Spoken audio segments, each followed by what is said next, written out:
Hey there everyone, I'm Daniel from Michigan Aquatics, and today I'm going to do something I have not ever done, and that is a care guide on how to take care of all of my fishes.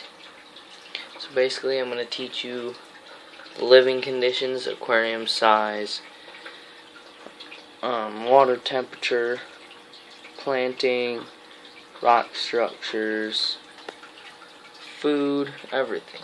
I'm going to try and teach you everything I know about taking care of all my all-natural creatures and my things that I have bought. First, we'll start with the most simple, the one that's going in hiding behind that rock. That is a northern Clearwater crayfish. Now, they're pretty easy to take care of. Feeding is not a big problem. If all you have is fish food, feed them that. Just let it all sink to the bottom, and he'll pick through the gravel and stuff. It'll give him something to do as well. You can feed him dead fish. Just make sure you watch him eat it so you can take it out after you know he's done. And then, of course, clean your water. Bloodworm cubes, worms. You can feed him anything you want. You can even put live feeder goldfish in there. I've done it before with him. He's eaten them. Thing is, they eat everything but the head on the fish because they don't want to eat the skull. So they'll eat every part of it, and they'll be just the spine and maybe some ribs and then the skull. Now they're a little bit, especially all natural crayfish, they're a little bit iffy on their living conditions because I've had crayfish that I have transferred from 60-degree water into 75-degree water, and over a night they died. So you got to be really careful with that. Make sure you acclimate them correctly. Aquarium size. Depending on how big your crayfish is how big you need your place to be. They like to move around, but mine doesn't move around past usually here. He doesn't like that big of a space, so that's about a 10-gallon space, I'd say, maybe 15. But the thing is, mine is really big. He is 5.5 inches long, so he's a really big crayfish, being I measured him last time I grabbed him. He was 5.5 inches, so that's how I know. And why do you gotta move back here while I'm talking about you, buddy? Well, basically, there he is. Mine is a male. And really not much about these guys. They're pretty cool to have. They're really cool looking. They look like freshwater lobsters. Very interesting. Now, they will want at least one place to hide. I say you could keep him in a 5 to 10 gallon if that's all you got. But if you have a 15 through 55, you could put him in that and he'll be just fine. You know, maybe put a couple other crayfish in there for him. They'll fight, but they shouldn't have enough power to kill each other. So, have lots of rock structures, because that's where they tend to like living, is under rocks and logs and stuff, so make sure you have stuff like that. And if you have plastic and live plants, depending on the live plants you have, he might eat them, and he might uproot them as well. If he doesn't like them, he'll uproot them. The same thing with with plastic plants. I gotta have them rooted all the way in the bottom, or else he will dig them up. And sometimes it gets annoying because then I have to come back in here and put them back in if I still want them. Like them two up there. Well, I mean, not the really big ones, just them two up there. Used to be over there, and he ripped them up. And then because he ripped them up, King started making a nest over there. Because it is pre-spawn for most Michigan fish species. But that's my shorter guide on how to take care of an all-natural crayfish. Next up we have the green sunfish. A pretty common one in the hobby of taking care of all-natural fish, because they're so easy to find and catch, and they look really, really cool once you put them in an aquarium and train them. But some people don't take care of them right. They get the really bright plants and stuff. They don't like that. Sand or gravel does fine, or you can mix both of them, different grains of sand, you know. He'll like it.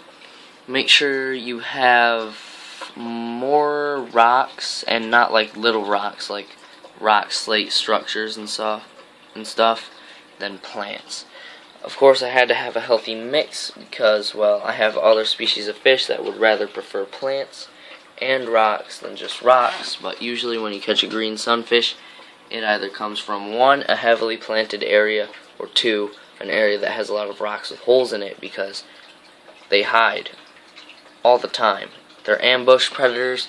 They'll sit under the rocks or in the rock crevices, and when something swims by them, they will launch out and suck it in, go back into their lair, and sit there.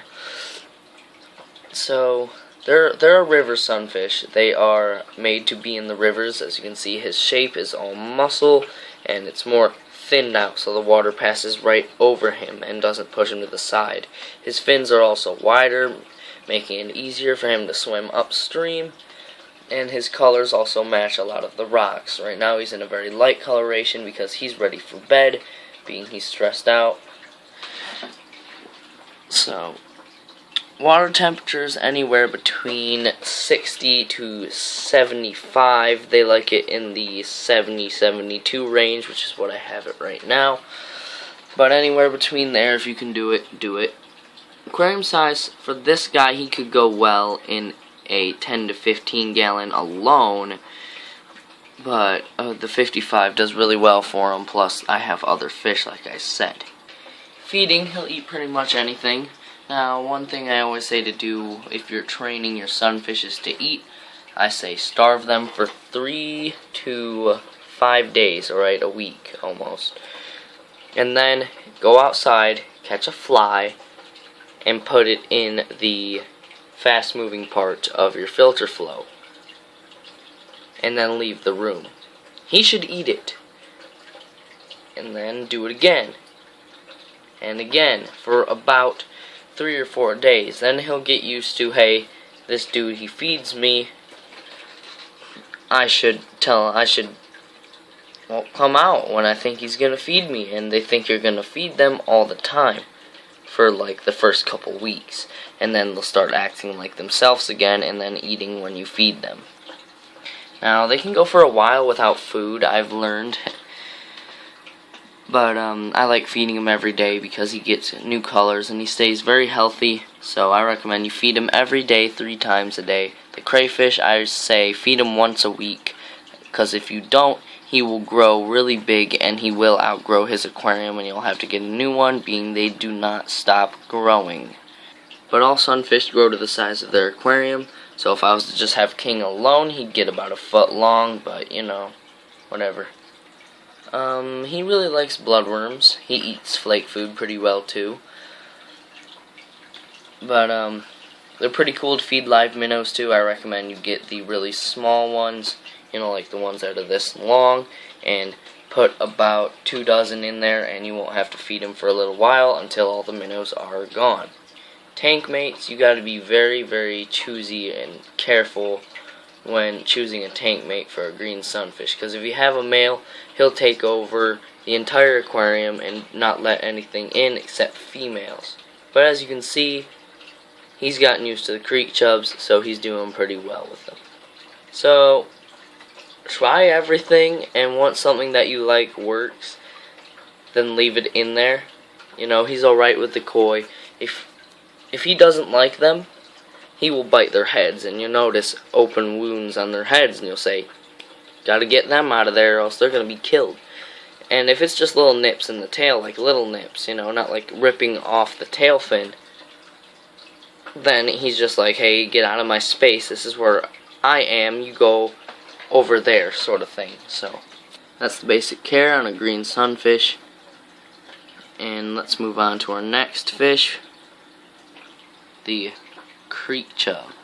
Creek chubs are a cold water fish, so from, I say 48 all the way up to 72 is a good area. They like it anywhere in there, it doesn't matter to them. And make sure you properly acclimate them, because they're really sensitive to big temperature changes. So make sure you acclimate them really well before putting them in their new aquarium.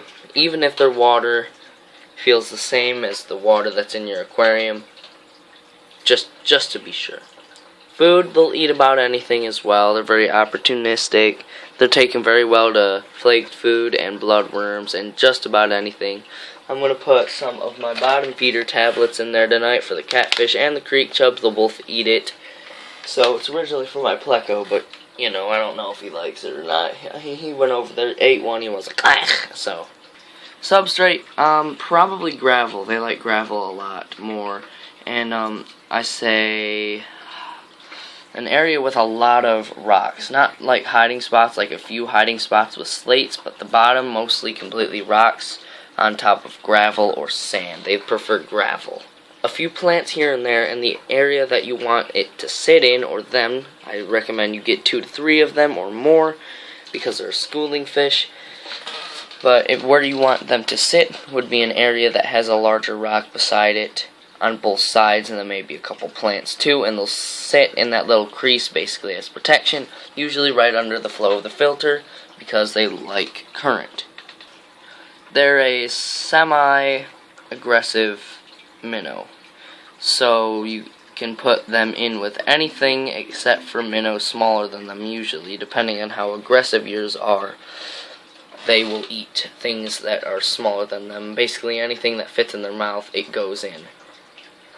And of course the turtle is mean to them because that's how my turtle's always been with chubs. Now, one of the most active in the aquarium we will move to next, the koi. Now, he prefers his water 60 through 72, nothing above, and maybe a little bit below, maybe 56, and up to 72.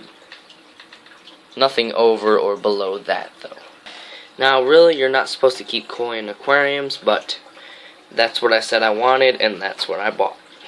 They will get big, and they do grow to the size of their aquariums, but things like their dorsal fin, tail, and gill plates will continue to grow. So as it gets bigger, you move it to bigger and bigger aquariums till you have to have a pond for it, which I've got a pond all ready for it, so I'm good.